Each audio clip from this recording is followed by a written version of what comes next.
Telinga adalah bagian tubuh yang harus kita jaga kebersihannya. Dan biasanya kita menggunakan cotton bud untuk membersihkan telinga kita. Tapi tahukah Anda, ternyata cotton bud berisiko membuat kotoran telinga semakin terdorong masuk ke dalam telinga dan menyebabkan gangguan hingga komplikasi gangguan pendengaran. Nah, di cara sehat kali ini saya akan tunjukkan cara tepat dan aman untuk membersihkan telinga. Ingin tahu seperti apa caranya? Makanya ikuti saya.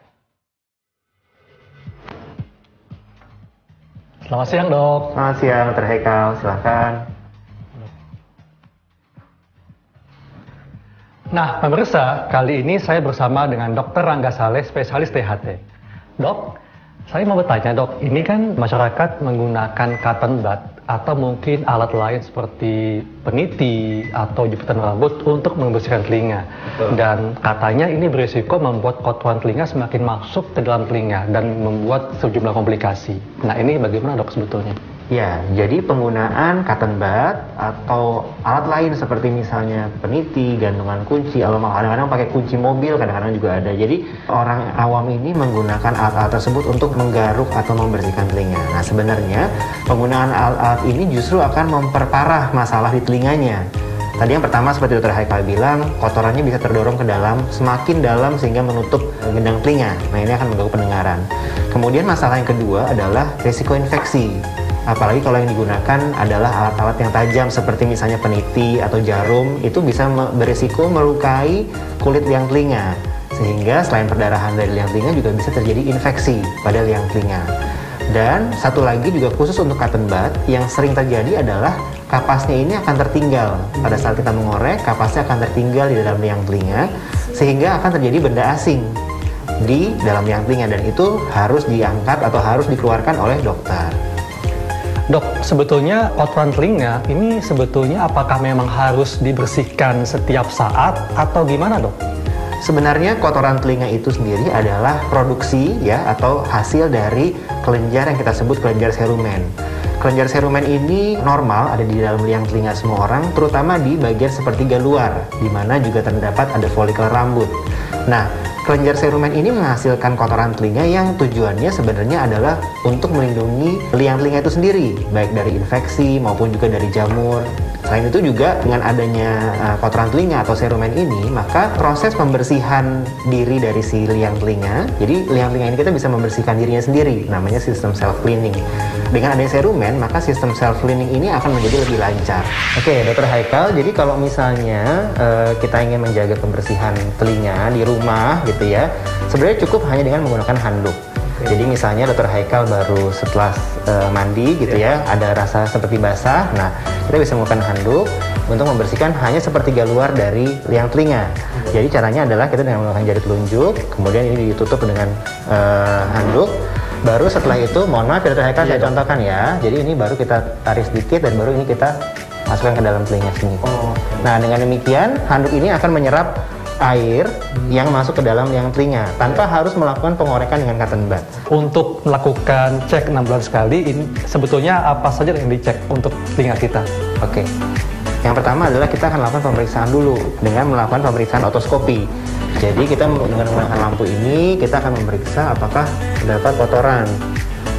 Nah, dan juga kita bisa lihat apakah ada masalah di gendang telinganya. Ya. Kebetulan Dr. Haikal nggak terlalu banyak sih kotorannya, hanya sedikit aja. Nah, kemudian kalau memang nanti ada kotoran, kita bisa lakukan pembersihan, baik dengan beberapa cara, baik dengan misalnya suction atau penyedot, atau juga kita bisa lakukan dengan spooling. Yang paling mudah sebenarnya adalah dengan melakukan spooling atau penyemprotan liang telinga dengan air. Kita coba ya.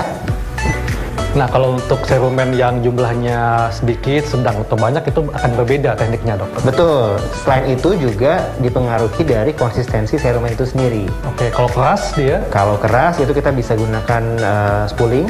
Spooling itu berarti disemprot ya? Atau kalau misalnya dia sedikit tapi kering atau seperti berlembar-lembar, kita bisa gunakan suction atau penyedot. Jadi metode yang digunakan sebenarnya dipengaruhi juga dari bentuk serumennya seperti apa. Selain itu juga dari usia pasien juga mempengaruhi. Misalnya kalau pasien anak, kita nggak pakai alat-alat yang terlalu serem-serem gitu. Biasanya kita gunakan spooling aja dengan air. Kita coba ya? Ya, Dok. Oke, boleh minta tolong Mas Puji? Iya. Oke, jadi kita menggunakan spuit atau semprotan suntik tapi tanpa jarum. kita menggunakan air yang sebenarnya nggak harus air yang khusus, air biasa, hanya dia suhunya hangat. Kenapa? Karena kalau kita pakai suhu dingin bisa memicu vertigo. Nah, kita gunakan dengan menyemprotkan air ini ke dalam liang telinga supaya kotorannya akan terdorong keluar. Nah, jadi ini untuk jenis kotoran yang ini dok, padat ya? Iya, betul. Yang biasanya dia padat atau misalnya penuh atau keras seperti batu, kita gunakan spooling. Jadi dilunakin dulu ya? Betul. Sambil juga mendorong keluar. Oke ya, jadi nanti yang dilakukan di dokter THT adalah seperti ini. Begini kita tarik sedikit daun telinganya, kemudian ini kita masukkan. Oke, saya masukkan air ya dokter Haikal ya. Oke, nah kalau sudah lebih lunak, kadang-kadang kotoran itu akan terdorong keluar. Tapi kalaupun misalnya belum, kita bisa menggunakan penyedot atau suction. Oke, nah alatnya seperti ini. Yeah. Kalau untuk anak memang agak lebih sulit karena biasanya anak sudah takut begitu melihat alatnya seperti ini. Nah, jadi kita juga bisa melakukan setelah kita spooling dengan air, kita lakukan penyedotan dengan alat suction ini. Ya, kotorannya bisa kita sedot supaya dia tertarik keluar. Nah, atau juga bisa dengan menggunakan alat atau pengait serumen. Gitu. Ya. Saya minta itu dulu. Biar kebetulan harus butuh tiga-tiganya.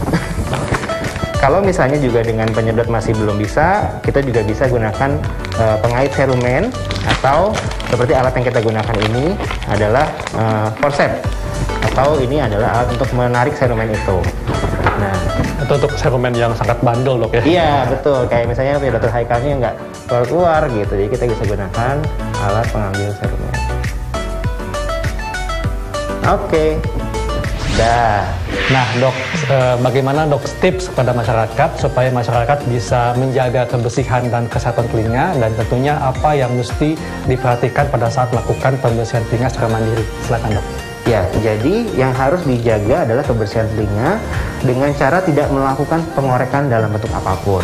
Tapi yang harus diperhatikan adalah setiap kali habis mandi atau setelah berenang, kita menjaga kekeringan dari si liang telinga dengan menggunakan handuk. Itu saja cukup. Setelah itu yang kedua adalah dengan kontrol rutin ke dokter THT atau ke dokter ya selama 6 bulan sekali.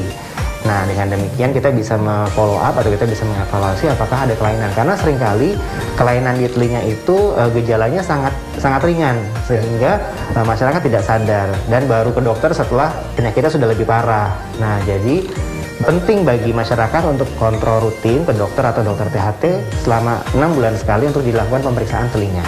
Oke, baik dok, terima kasih informasinya. Sama-sama. Nah pemirsa, jadi ingat penting sekali untuk menjaga kebersihan telinga, dan ingat juga untuk datang ke dokter THT setiap 6 bulan sekali. Cara sehat dimulai dari hal sederhana, dan mulailah dari sekarang.